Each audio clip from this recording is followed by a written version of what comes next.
မင်္ဂလာပါကျွန်တော်အခုဆက်ပြီးတော့ရှင်းပြပေးမယ့်ဗီဒီယိုလေးကတော့ကျွန်တော်ရဲ့ set ထဲမှာဒီ Django web framework ကိုသွင်းမဲ့ဗီဒီယို tutorial စီပဲဖြစ်ပါတယ်ဆိုတော့ဒါလေးကိုလေ့လာတဲ့အခါမှာအဆင်ပြေစေဖို့အတွက်ကျွန်တော်အခုလိုမျိုးလိုက်လုပ်လို့ရတဲ့ step by step documentation လေးပါကျွန်တော်ထုတ်ထားပေးပါတယ်ပြီးတော့ဒါလေးကိုလည်းကျွန်တော် link လေးကိုကျွန်တော် share ပေးပါမယ်ပြီးတော့ကျွန်တော်ရဲ့ဒီ Telegram group ထဲမှာဆိုလို့ရှိရင်လည်းဒီမှာလာပြီးတော့ထည့်ထားပေးပါမယ်เนาะဆိုတော့အရင်ဆုံးကျွန်တော်ကဘာလုပ်ဖို့လိုရလဲဆိုလို့ရှိရင်ကျွန်တော်ရဲ့ set ထဲမှာ step 1အနေနဲ့ဆိုလို့ရှိရင်ကျွန်တော်တို့ Python ဒီကျွန်တော်ရဲ့ set ထဲမှာရှိနေဖို့လိုရတယ်အဲ့တော့ရှိလားမရှိလားသိချင်တယ်ဆိုလို့ရှိရင်ကျွန်တော် command line ကိုခေါ်လိုက်ပြ command line ခေါ်ပြီး Python ဆိုပြီးတော့ရိုက်ကြည့်လိုက်ဒါဆိုလို့ရှိရင်ရှိရဆိုပြီးကျွန်တော်တွေ့ရလိုက်မယ်ကျွန်တော်ကတော့ဒီ tutorials မှာကျွန်တော် Python 3ဆိုတဲ့ဟာကိုကျွန်တော်တွားပြီးတော့သုံးလိုက်မယ်เนาะမိတ်ဆွေတို့ကတော့ Python ဆိုတဲ့ command တစ်ခုလည်းသုံးထားလို့ရတယ်ကျွန်တော် multiple version တွေတင်ထားတဲ့အတွက်ကြောင့်မလို့ Python 3ကိုကျွန်တော်သုံးရတာဖြစ်ပါတယ်เนาะအဲ့တော့အရင်ဆုံးကျွန်တော်ဆက်တယ်မှာကြည့်လိုက်မယ် Python ရှိရပေါ့အဲ့တော့ဒုတိယအဆင့်အနေနဲ့ environmental setup အနေနဲ့ပါတယ်လို့ကျွန်တော်တို့ virtual environment တခုကျွန်တော်တို့မဖြစ်မနေလုပ်ဖို့ကျွန်တော်လိုရတယ်အဲ့တော့ virtual environment မလုပ်ခင်မှာတော့ကျွန်တော်ဘာလုပ်မလဲကျွန်တော်နှစ်သက်ရ folder တခုအောက်ထဲကိုကျွန်တော်သွားလိုက်မယ်အဲ့တော့ကျွန်တော်ဒီ desktop ထဲမှာသွားပြီးလုပ်ချင်တဲ့အတွက်ကြောင့်မလို့ကျွန်တော်ဒီမှာdesktop အောက်ထဲမှာကျွန်တော် CD နဲ့ကျွန်တော်တွားလိုက်တယ်ပေါ့ဗျာတွားပြီးတော့ကျွန်တော်ဘာလုပ်မလဲဆိုလို့ရှိရင်ကျွန်တော်နှစ်သက်တဲ့ folder တစ်ခုအရင်ဆုံးကျွန်တော် create လုပ်လိုက်မယ်ပေါ့ဘာနာမည်ပေးမလဲဆိုကျွန်တော်တို့ကweb dev ဆိုပြီးတော့ folder တစ်ခုကျွန်တော်ပေးလိုက်မယ် okay fine exit ဖြစ်ပြီးသား dev okay ဆိုဒီမှာဆိုလို့ရှိရင်ကျွန်တော် mkdir web dev ဆိုပြီးတော့ကျွန်တော်နာမည်ပေးလိုက်မယ်နော် mkdir web dev ls ခေါ်ကြည့်တဲ့အခါမှာဆိုလို့ရှိရင် web dev ဆိုပြီးပေါ်နေမယ်အဲ့တော့ Windows laptop မှာဆိုလို့ရှိရင်တော့ dir ဆိုပြီးတော့ခေါ်ပြီးပါဗျာဆိုတော့ဒီ web dev ဆိုတဲ့ folder လေးကိုကျွန်တော်သွားပြီးတော့ဝင်လိုက်မယ်ဆိုတော့ဒီအထီးကဘာလဲဆိုလို့ရှိရင်ကျွန်တော်တို့ပြောမယ်ဆိုလို့ရှိရင်ကျွန်တော်ဒီ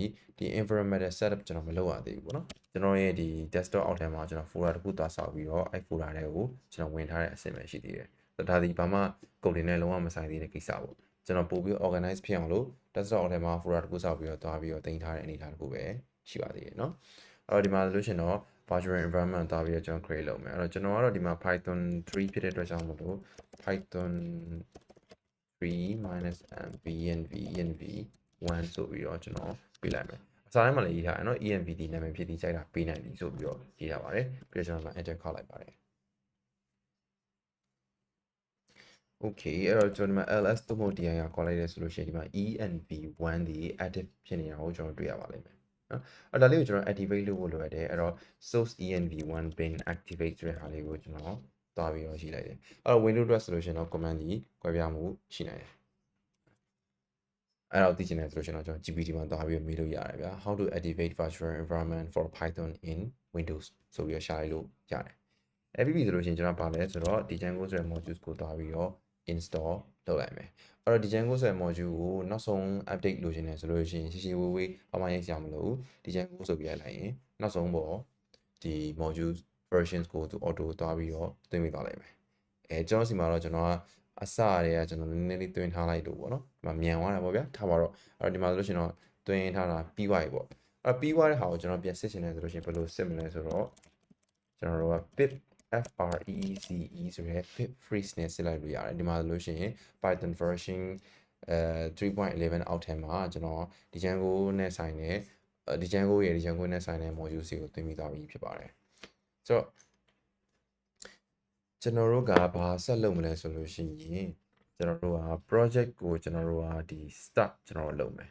ဒါပေမဲ့အဲ့မှာကျွန်တော်တဆင့်ကြံခဲ့ရရှိဗျာအဲ့ဘာလဲဆိုလို့ရှိရင်ကျွန်တော်တို့လုပ်ခဲ့တဲ့ဒီ versions တွေကိုကျွန်တော်တို့က documentation ကျွန်တော်လုပ်ထားလို့ရတယ်အဲ့ဒါကအင်မတန်မှကိုကျွန်တော်တို့အသုံးဝင်တဲ့ကိစ္စတစ်ခုပေါ့ဗျာဒါလေးဆက်ပြမယ်နော်အဲ့ဘာလဲဆိုလို့ရှိရင် make version documentation aka ပေါ့ဆိုလို့ချင်တာကဘာလဲဆိုလို့ရှိရင် requirements file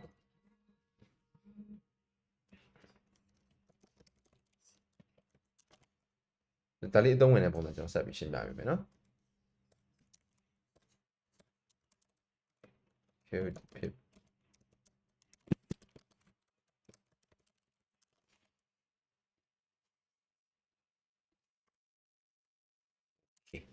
ဆိုတော့ဒီ command လေးကဘာလဲဆိုလို့ချင်းတစ်ပိုင်းစီကျွန်တော်ရှင်းပြပေးမယ်နော် pip freak ဆိုတဲ့ဟာလေးကိုကျွန်တော်တွားရိုက်ပြီဆိုလို့ရှိရင်ကျွန်တော်ဆက်ထဲမှာတွင်းထားတဲ့ကျွန်တော်ဒီ လက်ရှိ virtual environment ထဲမှာတွင်းထားတဲ့ဒီ coding တဲ့ပတ်သက်တဲ့ modules တွေကိုကျွန်တော်တွေ့ရလိမ့်မယ်ပေါ့ဗျာဆိုတော့အဲ့ဒီကောင်ကကျွန်တော်တို့ document လုပ်ထားဖို့ကျွန်တော်လိုရတယ်ဗျာအတိတ်ကဘယ်လိုလဲဆိုတော့မိတ်ဆွေကဒီ project ကို2025ဒီဇင်ဘာ15ရက်နေ့မှာပေါ့ရေးခဲ့တယ်ပေါ့ဗျာဒါပေမဲ့နောက်တဲ့6လတစ်နှစ်လောက်နေပြီဆိုလို့ရှိရင်ကျတော့ဒီ versions တွေက out of date ဖြစ်သွားမှာဗျာအဲ့တော့တရားရောက်ကဒါဒီ code ကိုစမ်းကျင်တယ်မိတ်ဆွေကတရားရောက်ကို share ပေးခြင်းတယ်ဒါမှမဟုတ်တစ်ချိန်မှာဒီ code ကိုပြန်ပြီး maintain လုပ်ရှင်တယ်ဆိုလို့ရှိရင်ဒီ code ကဘာတွေ version တွေနဲ့ရေးခဲ့လဲဆိုတော့သိထားဖို့လိုရတယ်အဲ့တော့အဲ့ဒါကိုကျွန်တော် document လုပ်ထားတဲ့သဘောပဲเนาะအဲ့တော့ pip freeze ပေါ့ပြီးလို့ရှိရင် greater than ဆိုတဲ့ဟာလေးကို command လေးကိုကျွန်တော်သုံးမယ်ပြီးလို့ရှိရင် requirements requirements.txt ဆိုပြီးကျွန်တော်ပေးလိုက်ဒါဒီကြိုက်တဲ့ finding ပေးလို့ရတယ်เนาะပြဿနာမရှိဘူးဒါပေမဲ့ကျွန်တော် format ကြောက်အောင် requirements.txt ဆိုတဲ့ file ကိုပေးလိုက်တာပြီးတော့ enter ခေါက်လိုက်တယ်အဲ့တော့ဘာဖြစ်သွားလဲဆိုလို့ရှိရင် ls ဒါမှမဟုတ် dir ဆိုတဲ့ command ခေါ်ကြည့်လိုက်တဲ့အခါမှာ requirements.txt ဆိုတဲ့ file လေးတစ် file ကိုဖြစ်သွားတော့တွေ့ရလိမ့်မယ်အဲ့တော့ဘာလို့လိုက်ရလဲဆိုတော့ဒီ pip freeze လိုက်လို့ရတဲ့ဒီ version တွေကို requirements.txt ဆိုတဲ့အထက်ကိုသွားပြီးထည့်ပေးလိုက်တာအရင်မိုက်တယ်ဗျာအဲ့တော့ကျွန်တော်ဒါလေးကိုထုတ်ပြမယ်နော် requirements ဆိုတဲ့ file ကိုကျွန်တော်ဖတ်လိုက်မယ်ဖတ်လိုက်ပြီဆိုလို့ရှိရင်ဒီ file လေးထွက်လာတယ်ဘာတစ်ခုကောင်းလဲဆိုတော့ကြည့်ထားပါတော့ဒီ web dev ဆိုတဲ့ဒီ project ကြီးတစ်ခုလုံးပေါ့ဗျာအဲ့ဒီဟာကြီးတစ်ခုလုံးကျွန်တော်တို့ကသွားပြီးတရားရောက်ကိုသွားပြီးပေးမယ်ဆိုလို့ရှိရင်အဲ့တရားရောက်ကဒီ requirement.txt ထဲမှာဘယ် version ဘယ်လောက်သွင်းထားလဲဆိုတော့သွားပြီးကြည့်လို့ရတယ်ပြီးသူ့ရဲ့ set ထဲမှာအဲ့ဒါကိုသွင်းမယ်ဆိုလို့ရှိရင်တော့ pip install -r requirements.txt ကိုသွင်းလိုက်ပြီဆိုတော့လေလိုရတဲ့ file တွေအကုန်လုံး download ဆွဲချပါတော့အရင်မိုက်တဲ့ဟာပေါ့နော်ဆိုတော့ဘယ်လိုနေရာမျိုးတွေမှာဒီ requirements.txt ဆိုတဲ့ file အသုံးဝင်လဲဆိုလို့ကျွန်တော်တို့ရေးထားတဲ့ code ကို server ပေါ်သွားတင်တဲ့အခါမှာဆိုလို့ရှိရင်အရင်မိုက်တယ်ပေါ့တခုချင်းစီသွားပြီး install လုပ်စရာမလိုဘူးဗျာအကုန်လုံး requirements ဆိုတဲ့ file ကို pip နဲ့ install လုပ်ချလိုက်ပြီဆိုတော့အကုန်လုံးသွင်းသွားတာပေါ့အရင်မိုက်တဲ့ command ပါနော်okay ဒါဆိုလို့ရှိရင်ကျွန်တော်တို့ environmental setup ကျွန်တော်ပြီးပြီလို့ပြောလို့ရပါတယ်အဲ့တော့ဒီ Django နဲ့ project တခုစပြီးတော့ create လုပ်ကြည့်အောင်ဒီမှာတော့ကျွန်တော် result ထွက်အောင်တကယ်သွားမယ်เนาะပထမတစ်ခုကကျွန်တော် project ကိုစပြီးတော့ create လုပ်ဖို့လိုအပ်တယ်အဲ့တော့ဒီမှာကျွန်တော် create လုပ်ထားတဲ့ web dev ဆိုတဲ့ဟာဒီ folder ပဲ just a folder ပဲဘာမှမဟုတ်เนาะအထက်ထဲမှာကျွန်တော် env1 ဆိုတဲ့ virtual environment create လုပ်ထားတယ်ပြီးတော့ requirements.txt ဆိုပြီးတော့ကျွန်တော်တို့ဒီ env1 ထဲမှာတွင်းထားတဲ့ modules တွေကိုဒီ software versions တွေကို requirement.txt ထဲမှာကျွန်တော်တွားပြီးတင်ထားတယ်တကယ်ကုတ်အတွက်စလုံးမှာအခုမှစလုံးမှာပေါ့နော်အဲ့တော့ကျွန်တော်တို့ကဒါလေးကို copy ကူးလိုက်လို့ရတယ်ဗျာပြင်းနေတယ်ဆိုလို့ရှင်ပေါ့ဆိုတော့ Django-admin start project pj ပေါ့ဆိုတော့ဒီမှာဆိုလို့ရှိရင် Django ရဲ့ Django-admin ဒီ command ဖြစ်တယ် start project ဒီ command ဖြစ်တယ် pj ဒီကျွန်တော်နာမည်ဖြစ်တယ်ကြိုက်တာပေးလို့ရတယ်เนาะဒါပေမဲ့ဒီ tutorials လေးကိုလိုက်လို့ရင်းနေဆိုလို့ရှိရင်ဒီကျွန်တော်နဲ့တသားတည်းဖြစ်သွားအားဖြစ်ပေါ့ error တက်ပြီဆိုလို့ရှိရင်ရှားတာလွယ်အောင်pj လို့ပေးဖို့ကျွန်တော်မြစ်တယ်ရခံတယ်ဒါပေမဲ့ကိုကြိုက်တဲ့ဟာပေးရင်လည်းဘာမှပြဿနာမရှိပါဘူးเนาะပြီးတော့ကျွန်တော် enter ခေါက်လိုက်မယ် okay အဲ့တော့ကျွန်တော် ls သို့မဟုတ် dir အောင်ခေါ်လိုက်မယ်ဆိုလို့ရှိရင်ကျွန်တော်အခုလိုမျိုးfolder လေးတစ်ခုဖြစ်သွားတာကိုကျွန်တော်တွေ့ရလိမ့်မယ်အဲ့တော့ folder ဒီဘာလို့ folder လို့ခေါ်လဲဆိုလို့ရှိရင်နောက်မှာ dot ဆိုတဲ့ extension မပါလို့ကျွန်တော် folder လို့ခေါ်တာเนาะအဲ့ဒါလေးကိုပြန်ပြီးအမှတ်ရပြီเนาะအဲ့တော့ဒီမှာ pg ဆိုတဲ့ folder လေးကျွန်တော်ဖြစ်သွားတာကိုကျွန်တော်တွေ့ရလိမ့်မယ်ဆိုတော့အဲ့ pg ဆိုတဲ့ folder လေးကိုကျွန်တော် cd into pg ဆိုပြီးအဲ့ folder ကိုကျွန်တော်ဝင်ဖို့လိုတယ်ပေါ့ဗျာဝင်လိုက်မယ်ဝင်လိုက်ပြီလို့ရှိရင်ကျွန်တော် ls လို့ထပ်ခေါ်တဲ့အခါမှာဒါမှမဟုတ် dir ဆိုပြီး command ရလိုက်တဲ့အခါမှာဆိုလို့ရှိရင်လည်း manage.py ဆိုတဲ့ file နဲ့ pg ဆိုတဲ့နောက်ထပ် pg ဆိုတဲ့ folder ထဲမှာပဲနောက်ထပ် pg ဆိုတဲ့ folder လေးကိုကျွန်တော်ထပ်ပြီးတော့ကျွန်တော်တွေ့ရလိမ့်မယ်အဲ့တော့ဒီ pg ဆိုတဲ့ project ထဲမှာ pg ဆိုတဲ့ project module ရှိမယ်ပြီးတော့ဒီမှာ manage.py ဆိုတဲ့ file ရှိမယ်ဆိုတော့ဒီ file structure အကုန်လုံးကျွန်တော်ပြင်ရှင်းပြပေးမှာเนาะအဲ့ဒါစိတ်ပူကြအောင်လို့ကျွန်တော်လည်းအတူတူဒီ video tutorials မှာ result တစ်ခုရအောင်ပဲအတူလိုက်လို့ကြည့်အောင်ခါကြလို့ရှိရင်ကျွန်တော်တို့က data လုံးမယ်လို့ပြောပြီးတော့မှလိုက်လုပ်ထားတဲ့ဆိုလို့ရှိရင်အရင်ဆုံးလိုက်လုပ်ကြည့်လိုက် result တစ်ခုထွက်သွားပြီဆိုရင်ဘာကြောင့်ဒါလုပ်လဲဆိုတဲ့ဟာပြောတာပို့ပြီးတော့မိုက်တယ်ဘာနဲ့တူလဲဆိုတော့ကျွန်တော်တို့ဟိုကားတစ်စီးကို Lego ရုပ်လေးဆက်လိုမျိုးဆက်လာတယ်ဆိုလို့ရှိရင်ကားတစ်စီးလုံးကိုကျွန်တော်ဖြုတ်ပြီးတော့ပြန်ဆက်တာပို့ပြီးတော့နားလည်လွယ်တယ်ပေါ့နော်အဲ့လိုမျိုးခံစားမိလို့ပါဆိုတော့ okay အဲ့တော့ပြန်ဆက်မယ်ဆိုလို့ရှိရင် pg ဆိုတဲ့ folder ထဲမှာဆိုလို့ရှိရင် manage.py ဆိုတဲ့ file ရှိမယ်နောက်ထပ် pg ဆိုတဲ့ project module တစ်ခုကျွန်တော်တို့ရှိမယ်ဟုတ်ပြီနော်အဲ့တော့ကျွန်တော်ဘာဆက်လုပ်မလဲဆိုလို့ရှိရင်ကျွန်တော်တို့ကapplication module တစ်ခုသွားပြီးကျွန်တော် create လုပ်အောင်မယ် application module တခုပေါ့အဲ့တော့ဒီ application module create လုပ်တဲ့အပိုင်းအရေးကြီးတယ်ဘာလဲဆိုတော့ကျွန်တော်တို့ကမှ blog website တခုလုပ်ချင်တာလားဆိုတော့ကျွန်တော်ဒီမှာ blog ဆိုပြီးတော့ဒီ application နာမည်ကိုပေးလိုက်လို့ရတယ်ဒါမှမဟုတ် portfolio သားပေးလိုက်လို့ရတယ် e-commerce သားပေးလိုက်လို့ရတယ်ပေါ့နော်နာမည်တစ်ခုပဲအဲ့ဒီမှာဆိုလို့ရှိရင် blog ဒီနာမည်တစ်ခုပဲဖြစ်ပါတယ်အဲ့တော့ဒါလေး comment copy လုပ်ပြီးတော့ကျွန်တော်တို့သွားပြီးတော့ကျွန်တော်ထည့်လိုက်မယ်အဲ့တော့ကျွန်တော်ရဲ့ set မှာဆိုလို့ကျွန်တော် Python 3ကိုကျွန်တော်ရိုင်းမှာရမယ်ပေါ့ဗျာokay Python 3မရပဲနောက်တဲ့ trick တစ်ခုလည်းရှိကျွန်တော်ပြမယ်နော်ဒါ Python 3ဆိုရတယ်ပြီလို့ရှိရင် 3.11 လို့ပေါ်တယ်ကျွန်တော်ကဒီမှာ alias ဆိုတဲ့ command လေးသုံးလို့ရတယ် alias ဆိုတဲ့အဓိပ္ပာယ်ပါဆိုနာမည်ပြောင်းနဲ့ python equal python 3ဆိုပြီးကျွန်တော်နာမည်ပေးလိုက်ဆိုချင်းအဓိပ္ပာယ်ဘာလဲဆိုလို့ရှိရင်ဗျာ python 3ကို python လို့နာမည်ပြောင်းပေးလိုက်ပါလို့အဓိပ္ပာယ်ရတယ်အဲ့တော့အခုကစပြီးကျွန်တော် python လို့ခေါ်ပြီးဆိုတော့ ਨੇ python 3.11ကြာဒါကြာရနော်ဒါလေးကဒ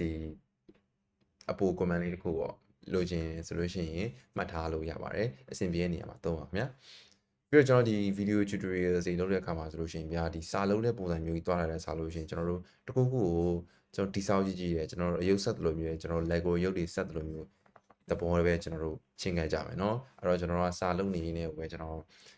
တင်တော်တဲ့အပိုင်းလေးမှာတင်တော်တဲ့ content လေး share ဆိုလို့ရှိရင်လည်းအဲ့အပိုင်းလေးကိုဟိုပြောသွားပါမယ်မပြင်းအောင်ပေါ့เนาะပြီးတော့အရင်လည်းမရှုပ်သွားဘူးလို့ကျွန်တော်ယူဆပါတယ်ဗျာOkay အဲ့တော့ဒီထဲမှာ Python manage ပိုင်း start app block ဆိုတဲ့ဟာကိုကျွန်တော်သွားပြီးလုပ်လိုက်လို့ရပြီပြီးတော့ကျွန်တော် ls ခေါ်မယ်ဆိုတော့ Mystery set က Windows စာဆိုလို့ရှိရင် dir ကိုခေါ်မှာဖြစ်ပါတယ်ကျွန်တော်အဲ့ဒါလေးကို mention မလုပ်တော့ဘူးเนาะကျွန်တော်ဒီမှာ ls ကိုပဲကျွန်တော်သုံးလိုက်တော့မယ်ကျွန်တော်ကLinux Mac အမျိုးအစားထဲမှာဖြစ်နေလို့ပါဆိုတော့ဒီမှာဆိုကျွန်တော် block ဆိုရဲ application modules တွေကိုတွေ့ရမယ် project ဆိုရဲကျွန်တော်တို့ project module ကိုတွေ့ရမယ် manage.py ဆိုရဲဒီ file လေးကိုကျွန်တော်တွေ့ရမယ်အဲ့တော့ကျွန်တော်ဒါလေးကိုကျွန်တော် file ပတ်လမ်းကြောင်းကြည့်မယ်ဆိုရင်ကျွန်တော်ရဲ့ဒီ user ဆိုရဲ file ပတ်လမ်းကြောင်းနေရာမှာ Zuel Linux ဆိုရဲနာမည်အောက်ထဲမှာ desktop ဆိုရဲအောက်ထဲမှာကျွန်တော် web dev ဆိုရဲ folder တခုကိုကျွန်တော် create လုပ်ခဲ့တယ်ဒီ web dev ဆိုရဲ folder ဒီဘာမှမဟုတ်နော်ဟိုအစုဝေးကြီးတခုပဲကျွန်တော်ဒီ project ထည့်ဖို့တဲ့အစုဝေးကြီးတခုပဲတကယ် project ကမှ PG ဆိုရဲ project ပေါ့အဲ့ PG ဆိုရဲဟာဘယ်ကဖြစ်လာလဲဆိုလို့ရှိရင်ဒီ Django admin start project PG ကဖြစ်လာတာဟုတ် sorry အဲ့ဒါဖြစ်လာတာပေါ့ဆိုတော့အဲ့ဒီ project ထဲကိုကျွန်တော်ဝင်ပြီးတော့မှเนาะဒီ project အောက်လဲမှာကျွန်တော်ဝင်ပြီးတော့မှကျွန်တော် application module တခု create လုပ်လိုက်တာဆိုတော့ခြုံကြည့်မယ်ဆိုလို့ရှိရင်ဒီ project တခု create လုပ်လိုက်ပြီဆိုတာ ਨੇ သူ့ရဲ့နာမည်နဲ့ဆင်တူတဲ့ project module တခုပေါ်လာတယ် manage.py ဆိုတဲ့ file ပေါ်လာတယ်ပြီးတော့ block ဆိုတဲ့ကျွန်တော်ရဲ့ application module ကိုဒီမှာတွားပြီးတော့ create လုပ်လိုက်တယ်ဆိုတော့ဒီ folder တွေကိုကျွန်တော်တို့ module စီလို့ကျွန်တော်ခေါ်တယ်ဗျာကျွန်တော်တို့ရဲ့ဒီ technical ဒီ Django ရဲ့ technical terms အရာပေါ့အဲ့ဒါဒီ project module project forum module ပေါ့ဒါဆိုလို့ရှိရင် application forum module ပေါ့အဲ့လိုပြောလို့ရတယ် module ပေါ့နော်ပြီးတော့ run server လောက်လိုက်မယ်အဲ့တော့တကယ်လို့များဘာပြဿနာမှမတက်ဘူးလို့ကျွန်တော်တို့ကဒီ command လေးရိုက်လို့ရမှာဖြစ်တယ်အဲ့တော့ python manage.py run server ကိုရိုက်လိုက်ပြီဆိုလို့ရှိရင်ခုလိုမျိုးစာရေးကြာလာရပါဗျာဘာလဲဆိုတော့ကျွန်တော်တို့ server တစ်ခုကျွန်တော်တို့ create လုပ်လိုက်ပြီ web server တစ်ခုပေါ့ဘယ်မှာ run နေ web server လဲဆိုတော့ကျွန်တော်တို့ရဲ့ set ထဲမှာ run နေတဲ့ web server တစ်ခုကိုကျွန်တော်တို့ကဖန်တီးလိုက်ပြီဖြစ်ပါတယ်အဲ့တော့ဒီဟာလေးကိုကျွန်တော် copy ကူးလိုက်ပါ copy ကူးပြီးတော့ကျွန်တော်တို့မိမိနဲ့တက်ရ browser တစ်ခုကိုဖွင့်ပြီးတော့အဲ့ browser မှာသွားပြီးတော့ paste လုပ်လိုက်ပါဗျာဒါဆိုလို့ရှိရင်ဒီစာလေးမြင်ရပြီဆိုလို့ရှိရင်တော့အကုန်ယူပါတယ်ကျွန်တော်တို့ဒီ Django ကိုတုံးပြီးတော့ကျွန်တော်တို့ဒီ web server တစ်ခုသွားပြီးတော့ကျွန်တော်တို့ run နေပြီပေါ့နော်ကိုယ့်ရဲ့ set ထဲမှာ login web server ကိုကျွန်တော် run နေပြီပေါ့ဆိုတော့ဒီမှာတော့ကျွန်တော်ဒီနည်းနည်း networking terms လေးလို့ဖြစ်မလားတော့မသိဘူးဒီတက်ဆိုင်လို့ပေါ့နော်ကျွန်တော်နည်းနည်းပြောပြကြလေးရှိပါတယ်အဲ့တော့ဒီဟာဒီ project လေးဒီကျွန်တော်တို့ကlive ဖြစ်နေတာပေါ့ပြောချင်တာဒီ project လေးဒီ server run ထားတဲ့အချိန်လေးပဲ python manage.py run server run ထားတဲ့အချိန်လေးပဲတောင်းလေးရှင်းတန်းနေမှာပြီးတော့ဒီကောင် refresh လုပ်လိုက်တဲ့အချိန်တိုင်းမှာဒီမှာ log တွေတက်တယ်ဒါ server log ပေါ့ဗျာ server log ပေါ့ဒီ slash ဆိုတဲ့အဓိပ္ပာယ်ကတော့ဒီ main page ကိုတွားနေရဲဆိုတဲ့အဓိပ္ပာယ်ပေါ့ slash ဆိုတဲ့အဓိပ္ပာယ်တကယ်လို့များကျွန်တော်ကဒီမှာ slash admin လို့ရိုက်လိုက်ပြီဆိုလို့ရှိရင်ကျွန်တော်တို့က admin ဆိုတဲ့ဟာကိုခေါ်သွားတော့ကျွန်တော်တွေ့ရလိုက်မယ်အဲ့တော့ဒါဒီ server log တွေပေါ့ဗျာ server log တွေပဲ okay เนาะအဲ့တော့ဒါဆိုလို့ရှိရင်ဒါ server run နေပြီဆိုတဲ့အဓိပ္ပာယ်ကျွန်တော်တက်ရောက်ပါတယ်အဲ့တော့ဒါလေးကိုကျွန်တော်ကအဆင်ပြေသွားပြီပေါ့ဗျာအဲ့တော့ကျွန်တော်တို့ဒီ notion ထဲမှာအောက်ဆုံးဆင်းနေတယ်ကျွန်တော် server ကိုပိတ်ချင်တယ်ဆိုလို့ရှိရင် control ရဲ့ C ကိုနှိပ်ပြီးပိတ်လို့ရတယ်အဲ့တော့ကျွန်တော်ရဲ့ terminal ကိုသွားလိုက်မယ် control ကိုနှိပ်ပြီးတော့ C ကိုနှိပ်လိုက်ပြီဆိုလို့ရှိရင် server ရပ်သွားပြီ server ရပ်သွားပြီဆိုလို့ရှိရင်မဖြစ်လဲဆိုတော့ကျွန်တော်တို့အခုတခုခုသွားမယ်ဆိုလို့ရှိရင်ဟုတ်ပါတော့ တော်လို့မရတော့ဘူးပေါ့နော် 127.0.0.1 8000ဒီပိတ်သွားပြီအဲ့တော့ networking terms ရပြောမယ်ဆိုလို့ရှိရင်ကျွန်တော်တို့ကိုယ့်ရဲ့ဒီ set ထဲမှာ web server တခု run နေအောင်ကျွန်တော်တို့ဘယ်လိုခေါ်လဲဆိုကျွန်တော် local host လို့ကျွန်တော်တို့ခေါ်တယ်ဗျာ local host ပေါ့နော် LOCAL host local host ပေါ့ local ထဲမှာပဲ host လုပ်ထားတဲ့ server ပေါ့ဆိုတော့ local host ကိုနောက်တနည်းဘယ်လိုခေါ်သေးလဲဆိုလို့ရှိရင် 127.0.0.1 ပြီးတော့127.0.0.1 လို့ခေါ်တယ်အဲ့ဒါဒီ local host ရဲ့ IP လို့ခေါ်မလားnetworking သမားတွေပါရင်တော့ပိုသိမှာပေါ့နော်ဆက်ပြီးဆွေးနွေးခြင်းတယ်ဆိုလို့ရှိရင်လည်း YouTube content အောင်ပါဖြစ်ဖြစ်ဒီ group ထဲမှာဖြစ်ဖြစ်ဆွေးနွေးလို့လည်းရတယ်ကျွန်တော်ပြောတဲ့ဟာတွေလွယ်နေရမျိုးရှိတယ်ဆိုလို့ရှိရင်ထောက်ပြပြီเนาะဆိုတော့ကျွန်တော်ဒီ networking ဘက်ကလူမဟုတ်လို့ပါဆိုတော့အဲ့ဒီ IP address တွေမှာကျွန်တော်နောက်မှာ full column လေးနဲ့8000ဆိုပြီးတော့ကျွန်တော်ပေါ်တယ်ပေါ့နော်အဲ့8000ဆိုရပါလဲဆိုတော့သူက port number ပေါ့နော်ဒီ port number ပေါ့ဒီကျွန်တော်တို့ရဲ့ဒီ web server RAM အတွက်လိုအပ်တဲ့ port number ပေါ့အဲ့တော့ကျွန်တော်ဒါတွေအကုန်လုံးလည်းကျွန်တော် internet မှာကျွန်တော်တို့လည်းကိုရှာလို့ရတယ်သို့မဟုတ် GPT ကိုမေးလို့ရတယ်ဆိုတော့ tell me 8000 stands for what port